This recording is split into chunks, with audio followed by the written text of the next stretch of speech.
Chers moussistes, bonjour, nous allons parler aujourd'hui du bouc émissaire, notion très ancienne qui sert à résoudre les crises depuis la fondation du monde, comme le dit René Girard. On retrouve cette notion dans la Grèce antique, le pharmakos, mais aussi évidemment dans la Bible. La notion de bouc émissaire est très liée à celle de sacrifice, songeons à Isaac ou Jésus. Le bouc émissaire est un individu, un groupe, une organisation qui endosse la responsabilité d'une faute qu'il n'a pas commise. Il fait l'objet d'une unanimité par un phénomène d'emballement mimétique et transférentiel bien décrit par René Girard. Pour René Girard précisément, le problème de la désignation d'un bouc émissaire ne se pose pas en termes d'inconscient au sens freudien, mais en termes de mimésis, une pulsion universelle, automatique qui alimente le désir. Pour René Girard, le désir de l'un enclenche automatiquement le désir de l'autre. Il explique les rapports de rivalité, de jalousie, de haine, de vengeance. René Girard a bien montré aussi que le bouc émissaire présentait des caractéristiques contre-typiques. Il est celui auquel nous ne voudrions pas ressembler. Un handicapé physique, intellectuel, un étranger, un émigré, un exclu, LGBT, etc. Le bouc émissaire est porteur de stéréotypes victimaires. Le premier, c'est un état de crise qui déstabilise les rapports sociaux. La peste qui ravage Thèbes, par exemple.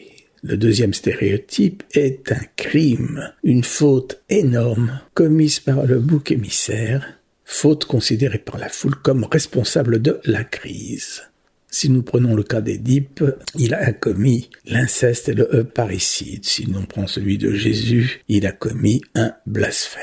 Le troisième stéréotype concerne, nous l'avons vu, les signes victimaires, contre-typiques. Enfin, René Girard décrit un quatrième stéréotype pour les textes sacrés. Ce n'est pas ce dont nous voulons parler aujourd'hui. La violence fondatrice a tendance à s'atténuer progressivement. René Girard pense qu'il serait possible de lutter, même si cela est difficile, contre les tentations victimaires. Il s'agirait de choisir de ne pas lancer la première pierre, après laquelle le phénomène d'emballement mimétique se déclenche. Si l'on prend l'exemple de la femme adultère, on voit que Jésus désamorce la lapidation en demandant à ceux qui n'auraient jamais péché de lancer la première pierre.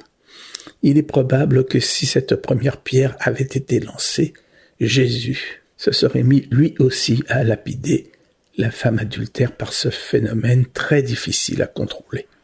Du point de vue clinique, la connaissance du phénomène du bouc émissaire est très utile. On retrouve dans les crises collectives, les grandes catastrophes, des lynchages.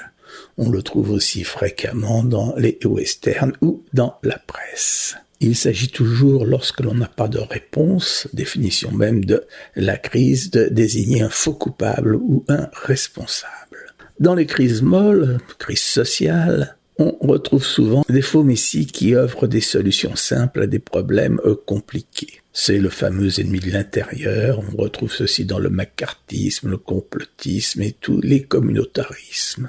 Une forme très fréquente actuelle, c'est le lynchage médiatique, la cyberviolence ou le cyberharcèlement.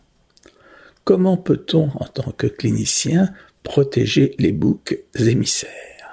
Cela est possible par la psychoéducation, comme on le fait lors d'un débriefing après un événement douloureux ou bien souvent un faux responsable est désigné chez les pompiers, dans la police, dans une banque après un hold-up.